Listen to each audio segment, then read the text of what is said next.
Imagine finding out that you possess this uh, secret, infinitely powerful machine. Right. Like a machine capable of building entirely new physical realities or, I don't know, solving complex mathematical equations while you sleep. Yeah, just completely altering the trajectory of your life. Exactly. But then imagine finding out that you've been accidentally programming this exact same machine to make your life infinitely harder. Which is what most of us do, honestly. Right. So what if the difference between your greatest success and your absolute worst failure isn't luck? And what if it isn't even, hard work? Well, that's the big question. What if it's just this silent conversation happening right now, completely unnoticed in your own head? I mean, it completely reframes how we view human struggle. It really does. We spend so much of our waking lives desperately trying to manipulate the outside world. Mhm. Like we hustle, we argue, we try to force our Our circumstances. finances, our relationships. Right, we try to force all of it to bend to our will. But we almost entirely ignore the internal mechanism that's actually, generating all of those external results in the first place. And that is exactly why we are jumping into this today. We're doing a deep dive into the foundational concepts laid out by Dr. Joseph Murphy. Going way back to 1963. Yeah, his landmark work, The Power of Your Subconscious Mind. We're using this incredibly detailed transcript from the Master Key Society to really decode the basic laws of your mind. To separate the conscious from the subconscious. Exactly. And to give you, the listener, the practical, everyday tools to rewire your mental blueprint for health, wealth, happiness, all of it. Think of this as like the user manual for the human brain that literally none of us received at birth. I love that. And user manual is, well, it's the perfect way to look at it because this isn't about acquiring some mystical new superpower. You already have the power. Exactly. Your subconscious mind is already operating right this second. It's a universal principle. It functions with the exact same cold reliability as, say, the laws of chemistry or physics. Right, like gravity. Yeah. Just as water seeks its own level or, matter expands when heated, your mind operates on fundamental, unbreakable laws. The goal today is simply learning how to direct that power intentionally. Instead of accidentally. Precisely. So before we can start programming this machine, we really have to understand the hardware. Like, how is this thing actually built? That's the first crucial distinction. Right. And the thing to understand is that we do not have two separate minds. We have one mind, but it possesses two completely distinct spheres of activity. The conscious mind and the subconscious mind. Yeah. So the conscious mind is the objective, reasoning, rational self. It's the part of you that's listening to my voice right now. It observes the world through your 5 physical senses. Right. It makes choices. You choose what to eat for lunch, where to live, what books to read, all conscious. Exactly. And then you have the subconscious mind, which operates entirely differently. This is your subjective, irrational, emotional, and creative self. And it doesn't use the 5 senses, right? No, not at all. The key difference is that the subconscious perceives by intuition. It's the seat of your memory, your emotions. And crucially, it works 24 hours a day, 7 days a week. It never takes a break. Never. While your conscious mind sleeps, your subconscious is busy regulating your heartbeat, your digestion, your, cellular regeneration. All without a single conscious input from you. Which is wild when you really think about it. Oh, it's crazy. I mean, if you had to consciously remember to beat your own heart, you'd be dead in 5 minutes. Probably less. Right. So to make this separation really clear, there are 2 brilliant analogies from the text we need to explore. The first is the analogy of a ship. I really like this one. Yeah. So think of your conscious mind as the captain standing up on the bridge of this massive ocean liner. He's got the compass, the sextant. He's looking out at the horizon, analyzing the weather. And he is issuing the orders. Exactly. Now, your subconscious mind is the crew down in the dark engine room. They control the boilers, the massive turbines, all the gears. But they have absolutely no idea where the ship is going. None. They cannot see the destination. They just blindly, faithfully execute whatever orders the captain sends down the pipe. And we really need to sit with the implication of that blind obedience. I mean, the crew in the engine room does not debate the captain. Oh, back talk. Right. If the captain misreads the compass and issues a faulty command that steers the ship directly into a coral reef, the men in the engine room do not hesitate. They just stoke the boilers and drive the ship straight into the rocks? Exactly. The subconscious mind is entirely non-selective. It accepts whatever the conscious mind believes and assumes to be true. It literally cannot engage in a controversial argument with you. Which brings us to the second analogy, which is the garden. So your conscious mind is a gardener, and all day long you are planting seeds in the soil. And those seeds are your thoughts. Right. The subconscious mind is the soil. And soil is totally impartial. It just doesn't care what you plant. Yeah, if you plant the seed of a beautiful, vibrant rose, the soil will grow it. But if you plant the seed of nightshade or poison ivy, The soil will pour the exact same life-giving energy into growing that poison. It just doesn't judge the seed. and that mechanism right there explains so much about chronic human frustration. I mean, people constantly plant seeds of fear, worry, anxiety, lack. They plant these weeds all day long with their conscious thoughts. Yeah, and then they are completely shocked when they reap a harvest of anxiety and poverty in their lives. But the soil, the subconscious, is just doing its job. Yeah. It's growing what you gave it. Exactly. And this brings up a vital characteristic of the subconscious. It takes everything literally. It has no sense of irony. It literally doesn't understand a joke. Okay, wait, hold on. I have to push back on this a little bit. Sure. Because if it takes everything literally, how do we survive sarcasm? I mean, people make self-deprecating jokes all day long.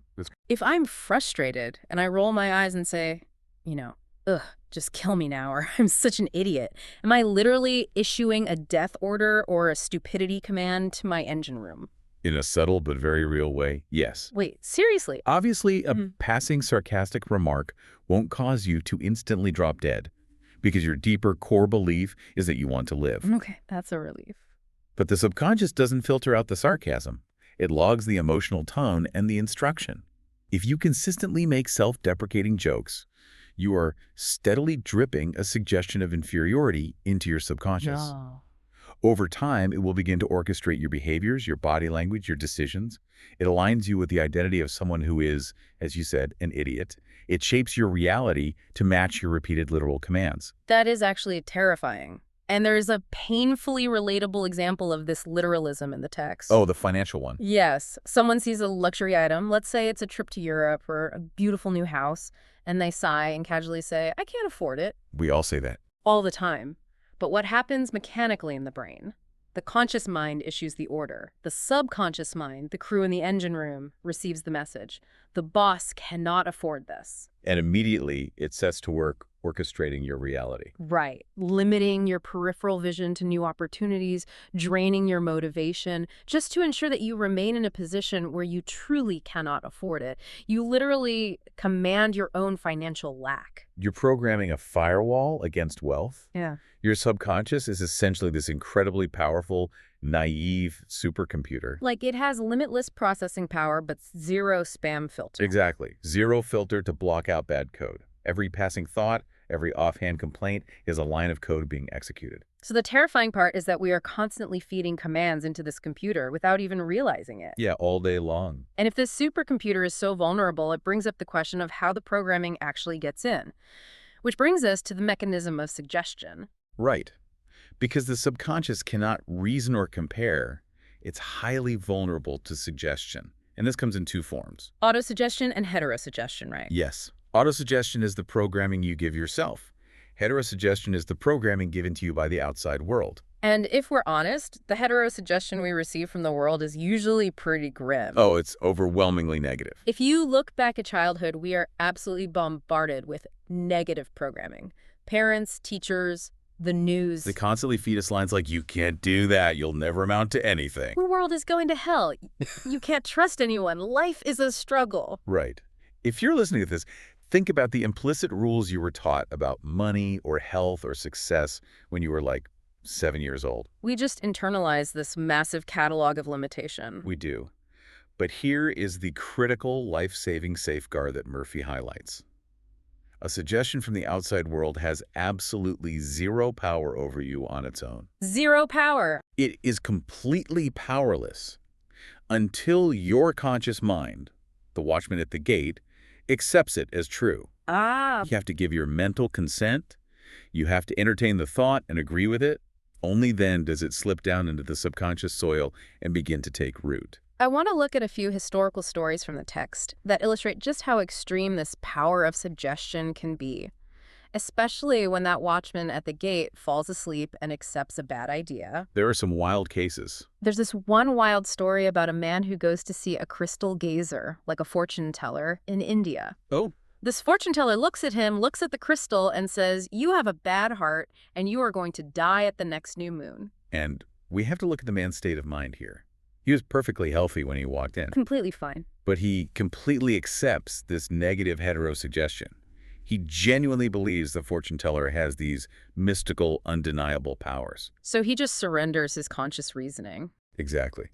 So he goes home, tells his entire family, writes his will, and becomes utterly paralyzed by the expectation of his impending death. And exactly at the next new moon, he dies. It's mind-blowing. It is. I mean, the fortune teller didn't have any actual magic. Her words didn't kill him. His own subconscious mind killed him because his conscious mind accepted the terrifying premise. It just executed the program he installed. But let's talk about the physical mechanism there. Like, how does a thought literally stop a healthy heart? Well, it's the ultimate nocebo effect. When the conscious mind accepts the absolute certainty of death, the subconscious, which controls the autonomic nervous system, just goes to work. Doing what it was told. Right.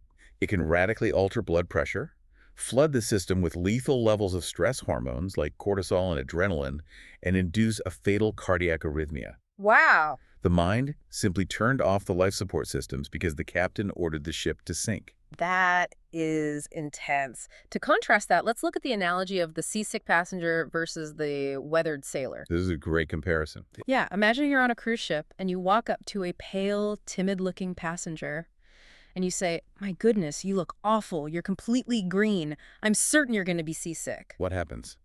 That external suggestion connects with their own internal anxiety. The watchman accepts it and they immediately run to the railing to throw up. Exactly. But if you take that exact same suggestion, word for word, and you say it to a grizzled, veteran sailor who has been at sea for 20 years. He'd probably punch you, or at least laugh in your face. Right. The suggestion bounces off him harmlessly. Why?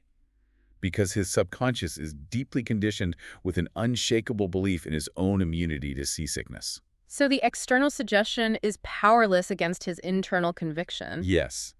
The captain of his ship rejected the order at the door, so it never reached the engine room. Now, there is another story here that frankly disturbed me when I read it, but it proves how dangerously literal the subconscious is. The father and the daughter. Yeah.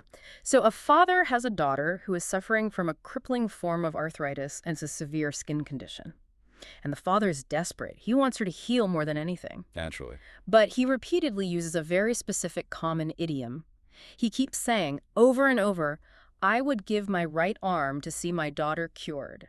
And this is a classic, tragic example of uncontrolled autosuggestion. Because he thought he was just using a figure of speech, right, to express the depth of his love. But again, the engine room doesn't take a joke. It doesn't understand metaphor. It is literal, and it is entirely impersonal. So one day, the family is in a terrible car accident. The father's right arm is torn off at the shoulder. Horrific. And immediately following the accident, the daughter's arthritis and skin condition completely vanish. Wow. I mean, my instinct is to say that's just a bizarre, tragic coincidence. But if we follow Murphy's logic, Then the subconscious orchestrated a scenario to fulfill the exact parameters of the father's accepted command. it forces you to take a hard, uncomfortable look at the casual things you say every single day. Oh, absolutely. If you're listening, how often do you say things like, "This job is killing me," or "I'm sick and tired of the situation," or "This is a pain in the neck"? You're literally asking for fatigue, illness, and physical pain. Which brings us to a fundamental understanding of what the subconscious actually is. It's impersonal. It is the life principle itself. Think of it like electricity. Okay. Electricity is this magnificent, invisible force. You can use it to light your home, power medical equipment, cook your dinner, Brr. or, if you use it carelessly, you can use it to electrocute yourself. The electricity has no moral compass. It doesn't care if it's helping you or harming you. It just follows the laws of its own nature. Exactly, based entirely on how the user directs it. Your mind is exactly the same. Okay, so if a casual negative thought can accidentally trigger a physical symptom, or a fatalistic belief can literally stop a healthy heart, it begs the question. Can we reverse engineer the pipeline? Yes. If the engine room can break the ship, can we feed it intentional code to repair the body? And that leads us to the most fascinating application of this theory, the miracle of mind-body healing. And the foundational premise here is actually incredibly logical when you think about it. Right. Your subconscious mind built your body. It took a single cell in the womb and constructed the complex architecture of your heart, your lungs, your brain, your bones. Therefore, the intelligence that created the mechanism obviously knows exactly how to fix the mechanism. That is the core argument. The intelligence that spun your DNA into a human being didn't just disappear once you were born. It is still there, operating as your subconscious. Murphy asserts there is only one universal healing principle, and that principle is faith. Now, we need to be very precise about how faith is defined here because it's not about a specific religious dogma or theology, is it? No, not at all. The law of life is the law of belief. A belief is simply a thought in your mind. Okay. Therefore, faith is an attitude of mind. It's an inner certitude, a complete, unyielding reliance on the inner power of your own subconscious. There's a really interesting distinction made between blind faith and subjective faith.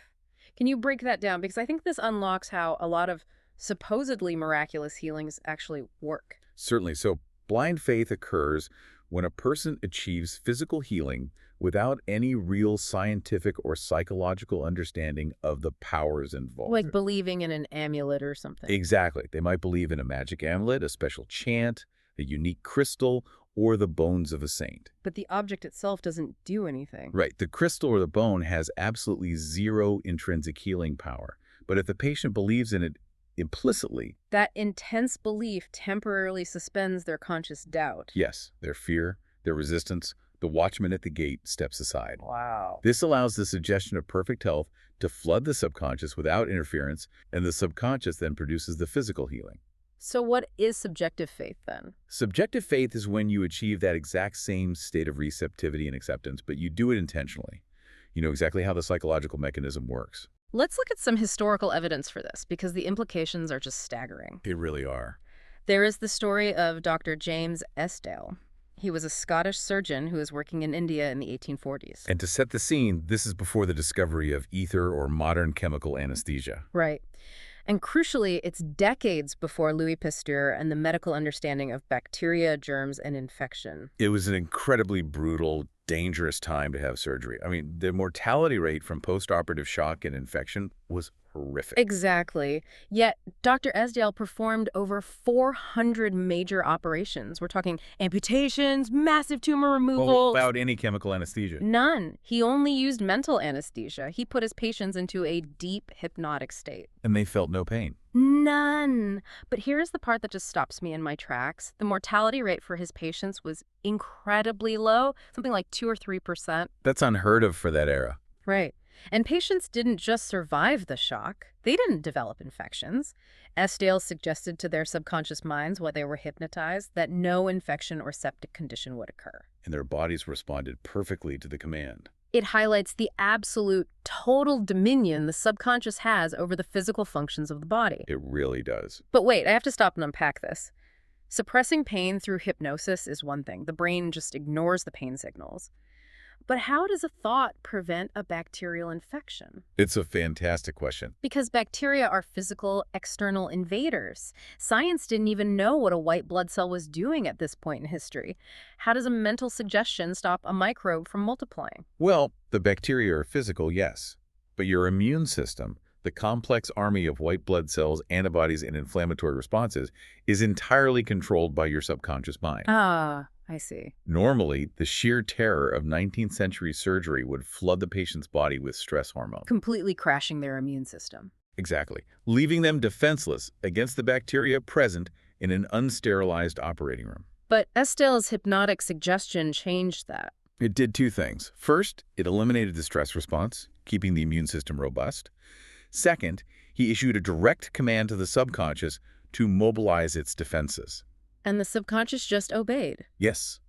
The subconscious, possessing infinite intelligence about the body it built, simply directed the leukocytes to destroy the invading bacteria before an infection could take hold. It marshaled the internal army perfectly because the conscious mind wasn't getting in the way with panic. Precisely. That is unbelievable, and it completely shifts the paradigm of what we are actually capable of. Oh, entirely. Another example of blind faith is the story of a man dying of tuberculosis in Australia. His son decided to cure him using a trick. A very clever trick. Yeah, the son found a random piece of wood from a sidewalk, took it to a jeweler, had it set beautifully in a ring, and then went to his dying father. And he told his father a massive lie. He said this was a splinter of the true cross from a famous healing shrine in Europe, and that he had paid an exorbitant sum of money for it. A total fabrication. A complete lie. But the father believed it with every fiber of his being. His imagination was fired up. He snatched the ring, placed it over his chest, prayed silently, and went to sleep. And the next morning, he was completely healed. Clinical tests confirmed it. The tuberculosis was just gone. Because the wood didn't heal him.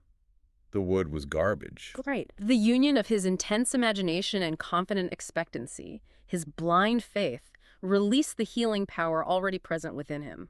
There's another fascinating case study regarding the famous healings at Lourdes in France. Ooh, Madame Beer. Yes, the specific case of Madame Beer. She was entirely blind. Her optic nerves were medically documented by doctors as atrophied and useless. Completely dead. Right. She visited the shrine, and her vision was completely miraculously restored. But what makes this case profound is what the doctors found afterward. Yes. Medical examinations immediately following the event showed that her optic nerves were still, structurally speaking, completely atrophied and dead. Wait, she was seeing perfectly with dead eyes. Yes, until the physical mechanism eventually regenerated to match the newly restored function about a month later. That sounds impossible. I mean, how do you see if the cable connecting the eye to the brain is severed? Because what the creative principle created, it can recreate. That is Murphy's thesis. The subconscious fashioned the eye in the womb. Right. If it unconditionally accepts the command that the eye is whole and functioning, it will simply reestablish the function. So it bypasses the damage. It has the power to temporarily bypass structural damage, acting as an energetic bridge, while it simultaneously works to rebuild the physical nerve tissue. You know, modern medicine looks at all of this. The sugar pills that cure chronic headaches, the sham surgeries where they just make an incision and sew it back up, but the patient's knee pain vanishes, and they slap the label placebo effect on it. Yes, they do. And usually when we hear the word placebo, it's used dismissively. Doctors use it to say, oh, it wasn't real medicine, it was just a placebo. It's treated as a nuisance that ruins clinical trials. Right. But reading this material, it completely flips that script. Isn't the placebo effect actually the ultimate scientifically documented proof of this exact subconscious power we're talking about? It is exactly that, and it's perhaps the most misunderstood phenomenon in modern science. Really? We have culturally conditioned society to believe the power is entirely in the pill, the scalpel, or the doctor. When a patient is given a blank sugar pill and their body physically eradicates a disease, the medical establishment often views it as a frustrating anomaly. But Murphy's philosophy, and really the deepest truth of mind-body medicine, argues that the placebo effect is the only true healing. Wait, elaborate on that. The only true healing. Yes. The doctor, as the ancient proverb says, merely dresses the wound. The infinite intelligence within the body heals it. Okay, I see. A surgeon can align the broken bones, but the surgeon doesn't knit the calcium back together. The subconscious does. Antibiotics can aid the fight, but the immune system does the clearing. Exactly. The placebo is simply a modern clinical method of generating blind faith. It's a psychological trick to bypass the patient's conscious resistance. By giving them a white coat, a sterile environment, and a pill. You convince the watchman at the gate to relax. The patient thinks, the medicine will fix me. That belief allows the subconscious to do what it already knows how to do. The tragedy is that we dismiss the placebo effect instead of studying it as the ultimate human superpower. It is a massive missed opportunity. That is a massive paradigm shift. It means the pharmacy is in our own minds. Quite literally. But this brings up a huge, incredibly frustrating practical problem. Okay, we know what the subconscious can do. We know it has the blueprint of the body. We know it can control biology. But how do we consciously communicate with it without getting in our own way? Exactly. Because if I have a problem, say I'm sick, or I'm broke, or I'm stressed, my immediate instinct, and I think the instinct of anyone listening, is to try really, really hard to solve it. We rely on willpower. I push. I use willpower. But the concept introduced here, the law of reversed effort, suggests that trying hard is actually the absolute worst thing you can do. The law of reversed effort is a crucial, counterintuitive concept. It was defined by the French psychologist Émile Coué. Okay. The law states that when your desires and your imagination are in conflict, your imagination invariably wins. every single time. Wow. Furthermore, using sheer willpower to try and force a belief actually creates massive mental tension, and mental tension completely blocks the subconscious mind. Let's make this tangible. There's a brilliant visual for this in the text. Imagine I place a simple wooden plank on the floor of your living room, and I ask you to walk across it. You do it easily, casually, without a second thought. Right. Now, I take that exact same wooden plank, and I suspend it 20 feet in the air between two buildings. Do you walk it? Suddenly, your desire, your will to walk the plank, is at war with your imagination. Because your imagination is vividly picturing you losing your balance and falling to your death. Right. Your imagination of falling is far stronger than your willpower to walk.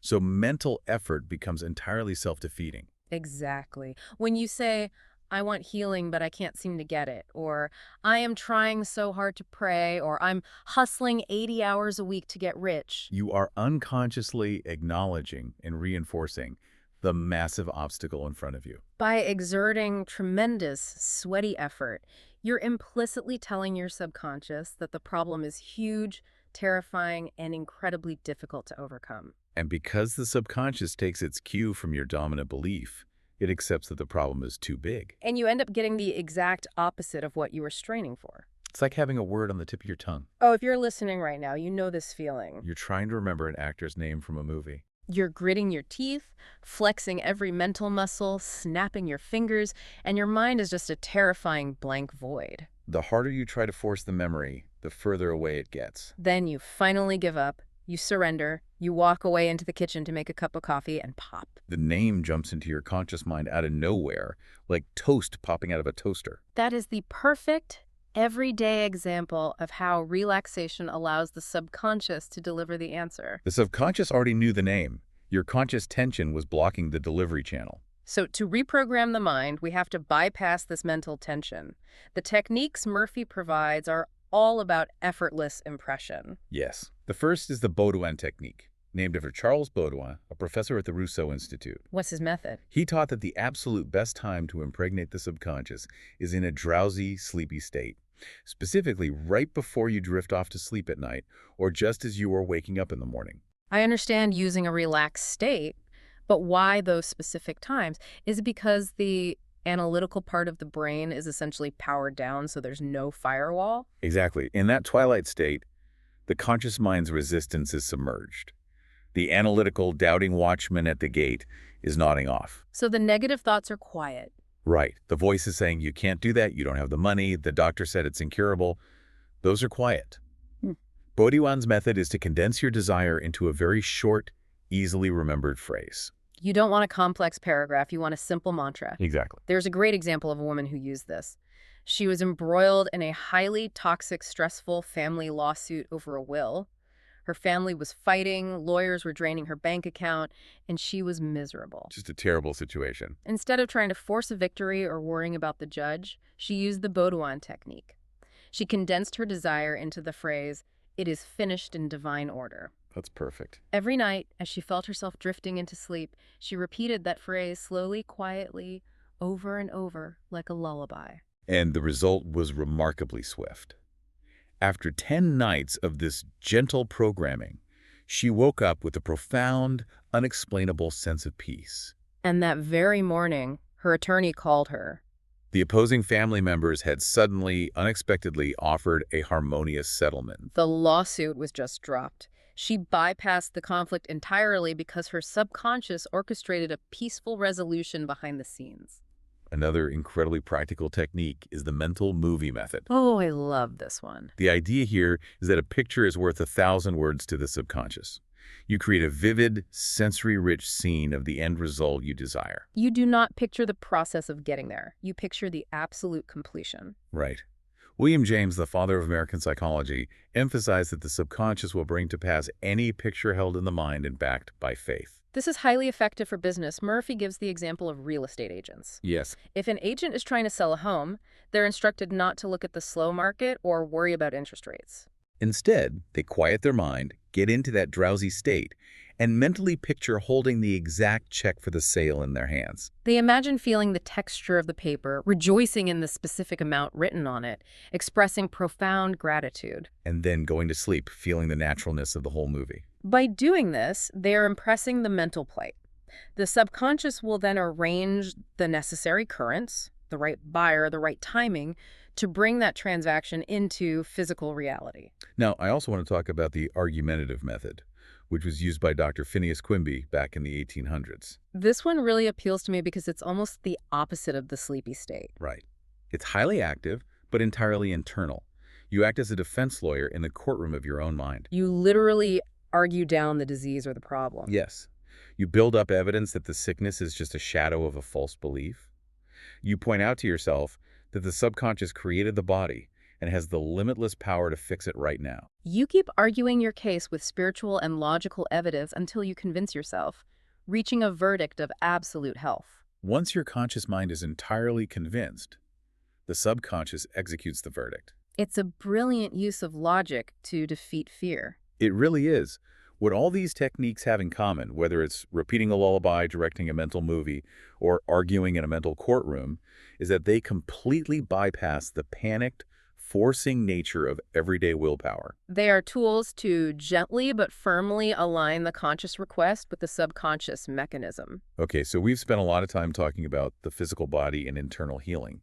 But Murphy takes a massive, very bold leap into the material world. The subconscious isn't just a biological mechanic keeping your lungs inflating. No, it is an active partner in your external material success. It governs your finances, your career, your impact on the world. The fundamental claim here is that wealth is simply a subconscious conviction. Just like health is the natural state of the body, wealth is the natural state of your affairs. And Murphy explicitly says, there is no virtue in poverty. It is a mental disease. That is a stark statement, especially given how many cultural and religious messages suggest that suffering, poverty, or living a meager existence is somehow noble or holy. Right. Murphy argues the exact opposite.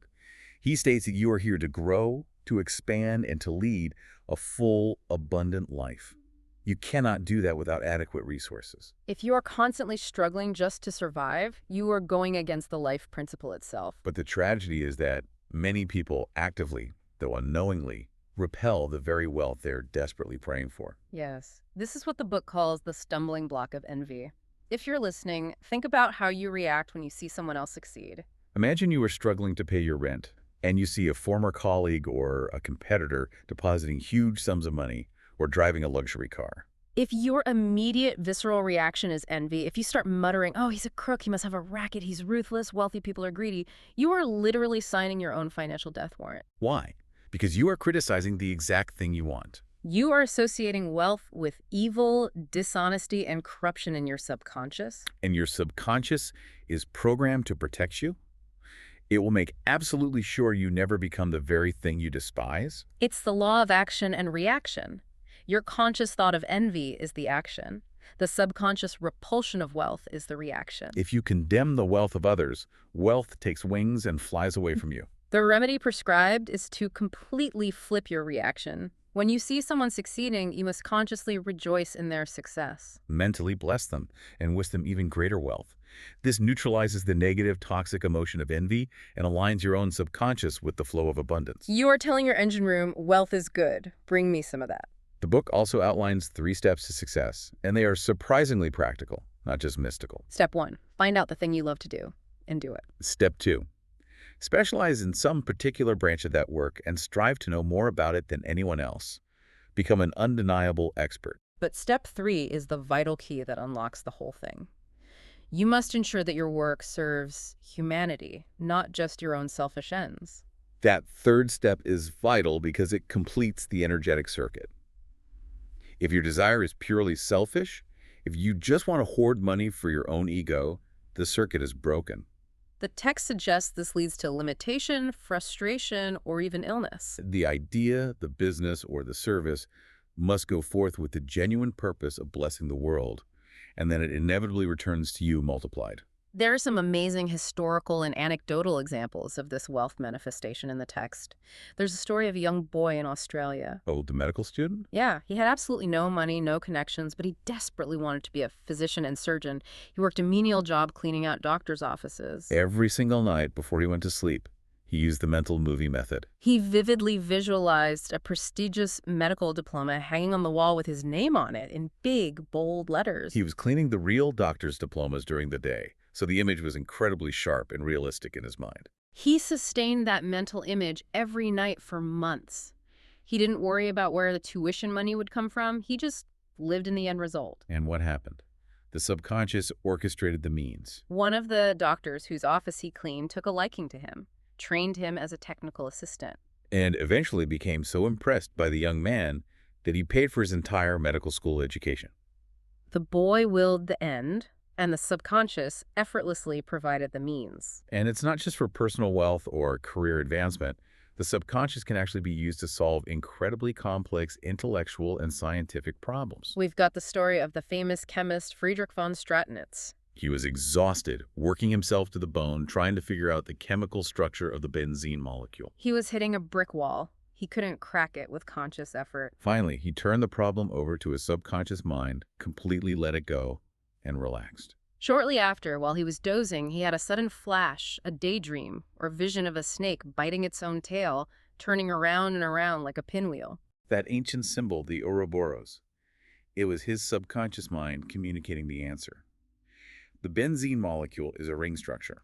It's a perfect example of how the subconscious has access to what Carl Jung might call the collective unconscious, or infinite intelligence. It can synthesize data in ways the conscious mind simply cannot. But going back to wealth, we must be incredibly careful how we affirm our desires. Murphy specifically addresses why positive affirmations often fail miserably. Why simply looking in the mirror and saying, I am wealthy, I am a millionaire, usually makes things worse for people who are broke. Right. If you have $12 in your checking account and the rent is due tomorrow, and you stand in the mirror shouting, I am a millionaire, Your conscious mind immediately argues back, no you aren't, you're broke, you're lying to yourself. It feels awful. Exactly. It creates that massive mental conflict, invoking the law of reversed effort we talked about. You feel like a fraud, and the dominant feeling is actually a reminder of your poverty. So the subconscious absorbs the feeling of poverty, not the words of wealth. The expert advice here is to avoid the mental argument entirely. Instead of claiming a static state that your senses violently deny, you use a progressive affirmation. You say something like, by day and by night I am being prospered in all of my interests, or my sales are improving every day, or my wealth is consistently growing. That is such a subtle but genius tweak. Improving. The conscious mind accepts the idea of improvement without a fight. It thinks, okay, maybe things are getting a little better. It slips past the watchman at the gate and begins to program the subconscious to execute that upward trajectory. Precisely. It builds momentum without triggering the alarm bells of your rational mind. Okay, but let's be real for a second. If you're listening to this, you might be thinking, I understand the theory. I'm doing the sleepy technique, I'm watching my mental movies, I'm using progressive affirmations, but I'm still stuck, I'm still broke, or I'm still sick, or I'm still trapped in this bad relationship. That brings us to the final and perhaps most difficult piece of the puzzle: overcoming blocks. Because sometimes the engine room is full of toxic debris that needs to be cleared out before any new orders can be processed. Murphy identifies several major blocks that clog the system: deeply ingrained bad habits, paralyzing fear, and a toxic lack of forgiveness. Let's look at habits first. The fundamental understanding is that you are a creature of habit, and habit is simply the automated function of your subconscious mind. You learn to walk, to drive a car, or to swim by conscious repetition until it formed a deep groove, a track in the subconscious, making it completely automatic. Bad habits form the exact same way. There is a profound story in the book about a man struggling with severe destructive alcoholism. He had tried for years using sheer willpower to quit. He would grit his teeth, sweat, and say, I will not drink today. But his deep internal belief was that he was powerless against the alcohol. So the idea of being powerless operated as a massive suggestion to his subconscious, making his life a succession of miserable failures. His willpower actually made the obsession worse because it highlighted his struggle. So how did he finally heal? He stopped fighting the alcohol. He stopped using tense willpower. Instead, he used the mental movie method in a relaxed, drowsy state. He imagined his daughter, whom he was estranged from because of his destructive drinking, smiling at him and saying, Daddy, it's wonderful to have you home. He focused his attention entirely on the feeling of freedom, of peace, and of family restoration. When the urge to drink arose during the day, he didn't fight the urge.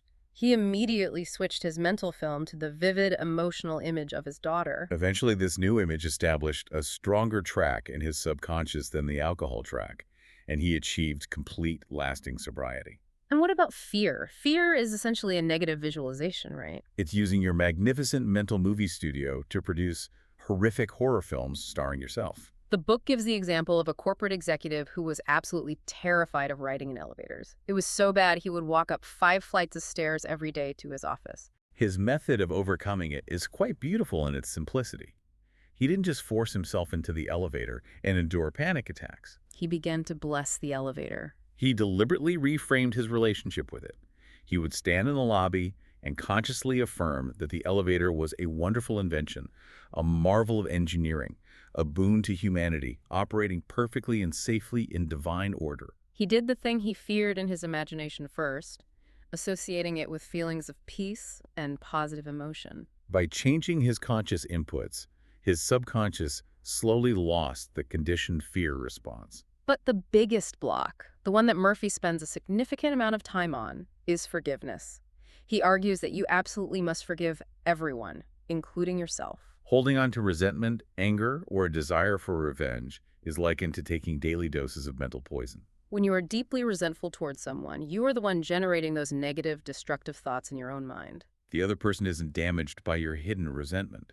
Your own body, your own immune system, and your own affairs are damaged. The key phrase used is to judge is to think.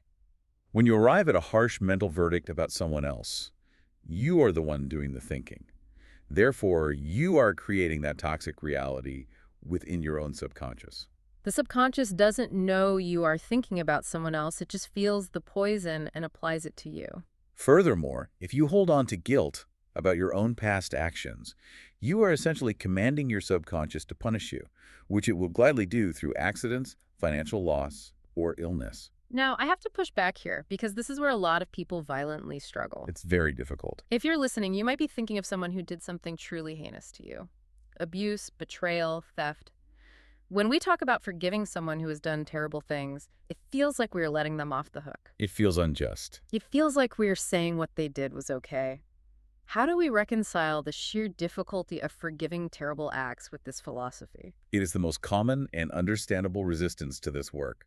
But the insight from Murphy clarifies that forgiveness is not about the other person at all. Okay. It is the ultimate act of selfish self-interest. You are not validating their terrible actions. You are not saying they were right. You are simply choosing to clear the emotional congestion out of your own subconscious engine room. The philosophy teaches to understand all is to forgive all. When you understand that the other person's harmful actions were the result of their own darkened, negative, deeply flawed subconscious programming, you stop taking it personally. You realize that holding on to the anger is literally manifesting as physical and financial limitation in your life. By forgiving them, you are simply untying the energetic rope that binds you to their negativity. You are setting yourself free. That reframing is incredibly powerful. You forgive them so that you can be free. It's about aggressively protecting your own mental blueprint from outside contamination. Exactly. Which brings us to the end of our deep dive. We've covered a massive amount of ground today, exploring Joseph Murphy's incredible summary of the mind. To synthesize the core message of everything we've discussed, you are the captain of your ship. Your subconscious is the tireless, immensely powerful crew in the engine room. They do not judge. They execute. Your job is to step up to the bridge and take command. Stop carelessly feeding them negative heterosuggestions from the outside world. Stop accepting the fears of others. Stop trying to force your desires with tense, anxious willpower that only triggers the law of reversed effort and ensures your failure. Instead, start acting as a gentle, deliberate gardener.